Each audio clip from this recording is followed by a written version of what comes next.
Shaq, I have Kara Henderson-Sneed on with me as well because it's Mimosa Friday. I needed someone to drink with and someone to tap dance because I knew you might be late calling in. But would you wear a yellow fedora if we sent you one on the set for TNT? What's a fedora? Like a yellow, like a bowler hat, like a really chic hat. If I send you a photograph of this, hold on, I'm going to multitask because I'm a mom and I could multitask. I'm going to send you a picture of Kara wearing this hat. This is a live. I'm not sure what it is, Kara. What is this? A live something or other. Shaq, I'm going to send you this hat. This happen. I'm making this happen. It's a look. I want to see you wear this yellow hat with like a yellow zoot suit. I think that would be a great look on TNT. He's trying to open it. He's deciding. Don't have it yet? I'm speechless. I'm going to have to pass on that hat. Come on. I saw the full-length fur coat that you wore to your plane the other day. You were wearing a fur hat and a fur coat, and you'd pass on this? Well, it's cold up here in Cleveland. Matter of fact, it's freezing. It's a blizzard outside right now. Right now? Excuse me. Yeah. It's snow everywhere. My car is blocked in. I can't walk. I think they're going to cancel the All-Star game. There's so much snow out here. It can't be that. Is it really that much? Nope. I just lied to you. Oh, it's Friday, and if it's Friday, it's the Shaquille O'Neal visit to me on the Rich Eisen Show. Well, it's too cold. I mean, I don't know how you survive playing in Boston. You're not a cold weather guy. No, not at all. I'm actually a tropical big man. But so today I got 2 events. So I'm about to wrap up right now and go to my 2 events and just come back and watch some Netflix. What will you watch on Netflix? I want to know what your viewing list is. Right now I'm on the series From Dusk Till Dawn about vampires and culebras. Mm-hmm. Yeah, that's a good one. Good. And then I'm on Power Force, 50 Cent show, Power. Oh, of course, okay. And then I'll watch any horror movie that has a stupid title. Like Scream 1, 2, 3, 4, and 7. Did you watch all of those? No, I like titles that are really good, but the movie's really bad. Titles like Suzy Shuster Cuts Your Face at the Beverly Hills Hotel.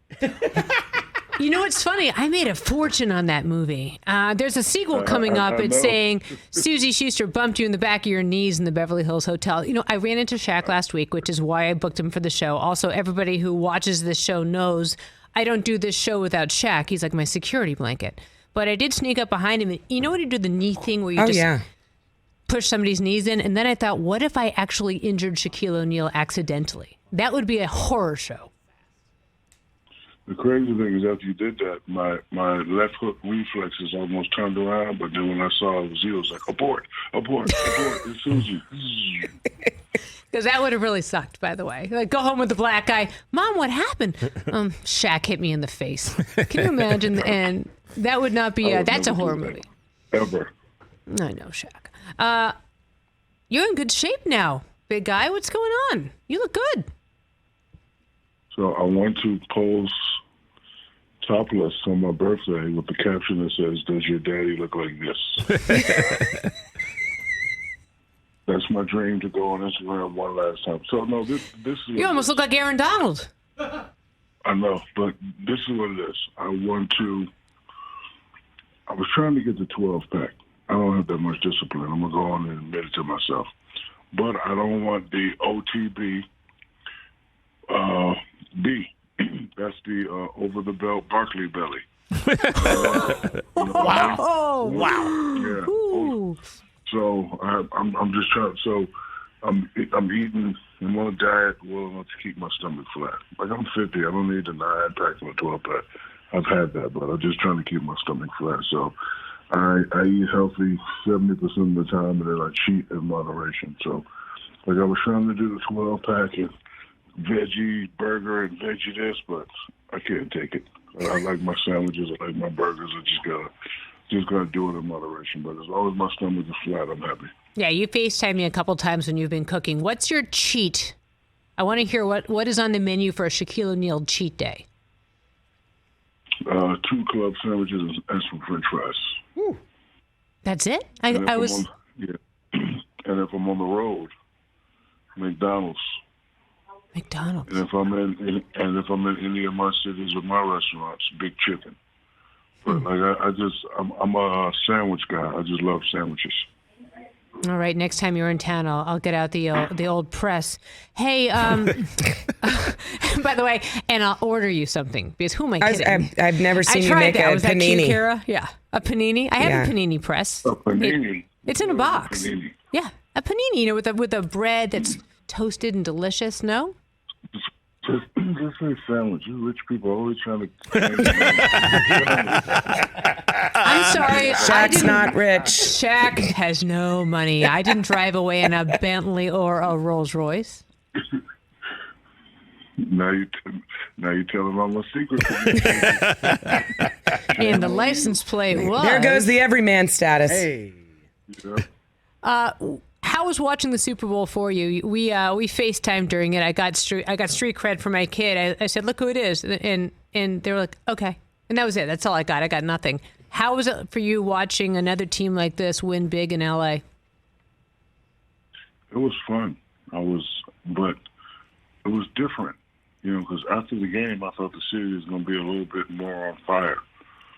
I mean, it was people were celebratory, but I can remember when we won, it was tearing up some stuff and a couple fires and a couple turned over police cars that I had to pay for. But I'm happy for the Rams. I'm happy for the city. I just hate that when you win a championship, people have to question it. I know they got 3 calls in a row. I know that, but I would have liked them to just blow the other team out. But I'm happy because I had a guy on both sides. So whoever would have won, I definitely would have been happy. Who are your guys on both sides, Shaq? Joe Burrows, LSU, Odell Beckham Jr., LSU. Mm-hmm. So it's all about school for you.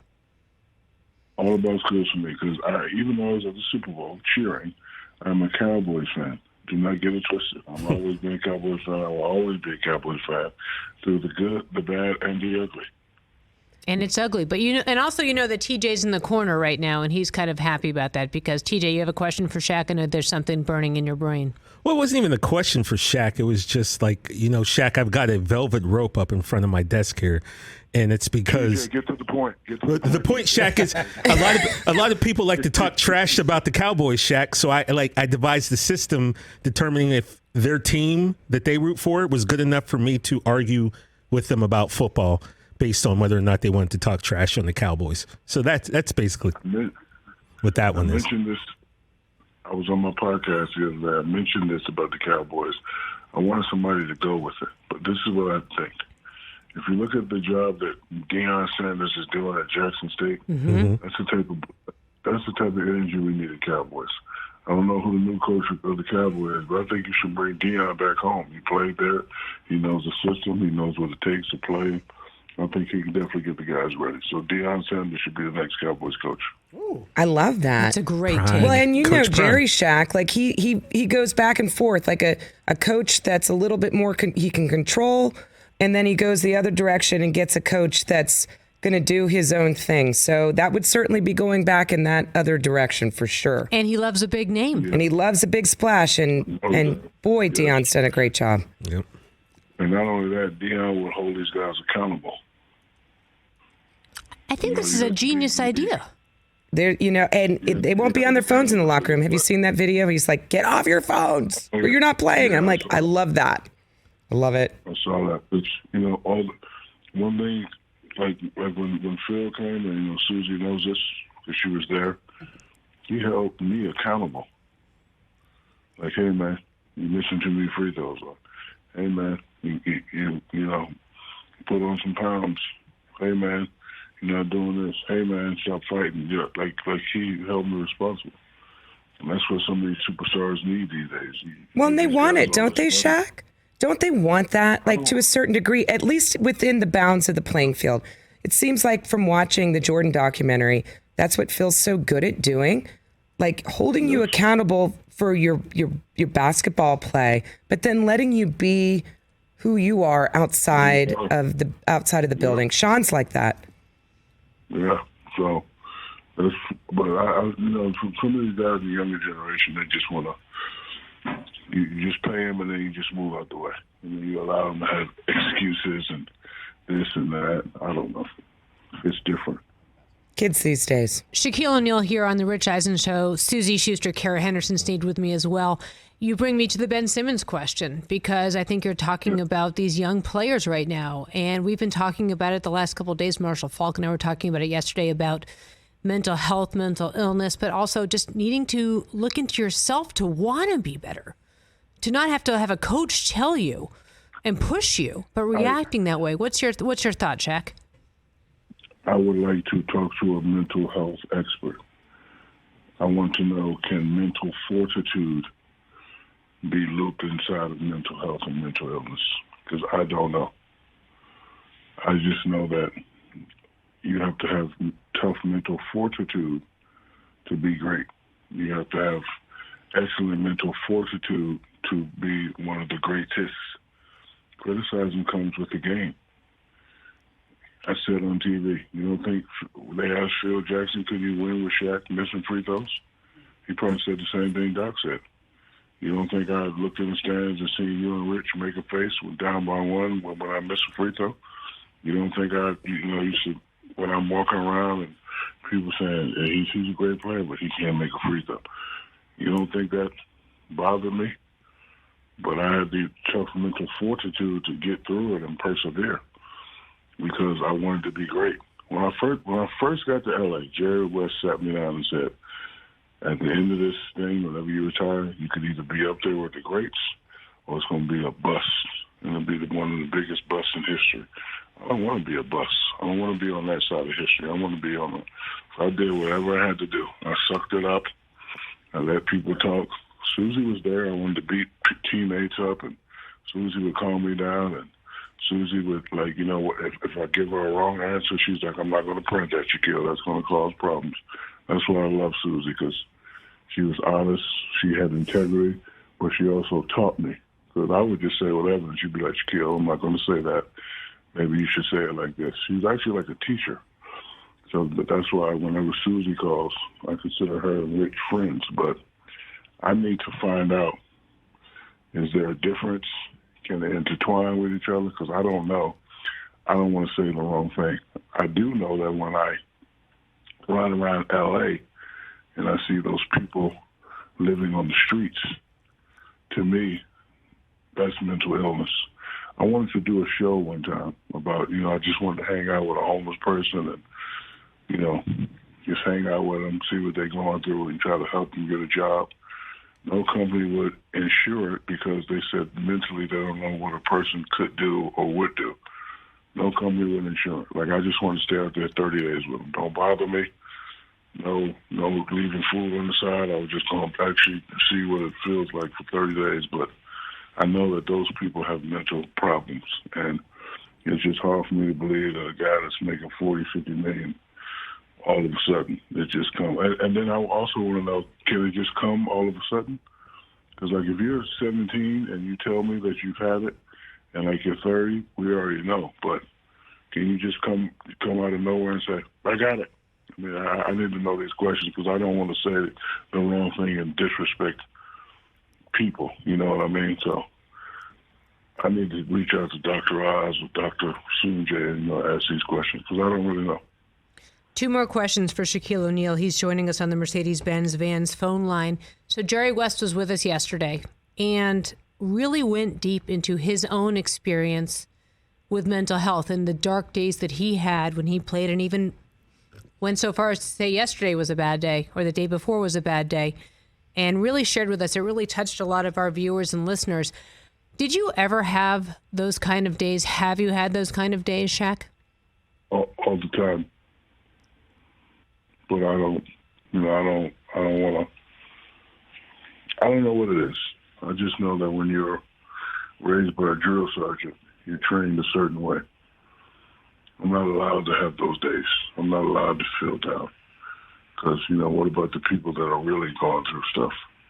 You know what I mean?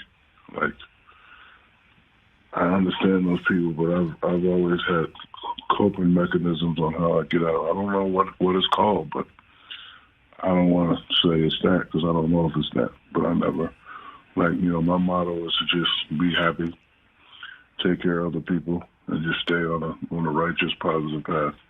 But everyone has dark days, but I just always try to, bounce back.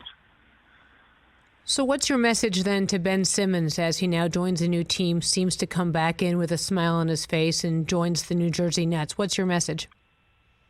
I do not have a message for him. I wish him well. I hope all his dreams come true, and I hope he wins a championship. I hope he finds ways to cope with what's going to continue to happen. Criticism will never stop. Social media will never stop. You miss a shot, down by one, the faces will never stop. So hope he design ways to cope with that. Because guess what? Magic went through it. Bird went through it. Forget the names I just said. What about Bill Russell? Couldn't stay in the white hotels and, could only have to drink out the color-only faucets, and he would ride and he'd be separated from his team. He'd get death threats. You don't think he had stuff to, go through and, stuff to battle? So I don't have the message. I wish him well. I wish everybody well. Shaq, I wish you well. Don't get too cold. I know you brought yourself a bear to wear. Suzy, you know why I'll never be cold? Oh, God, I'm scared. Why? Because I looked in the mirror and I was like, damn, I'm hot. The diesel. Shaq, you never let me down. Love you, bud. Love you too. Bye-bye. Have a good time. Shaq, that's Shaquille O'Neal, everybody. Shaq. Yes, it is. That's Shaquille O'Neal, He's the awesome. one, the only Shaquille O'Neal. Hey, you watched all the way to the end. Thanks for that. Watch more right here.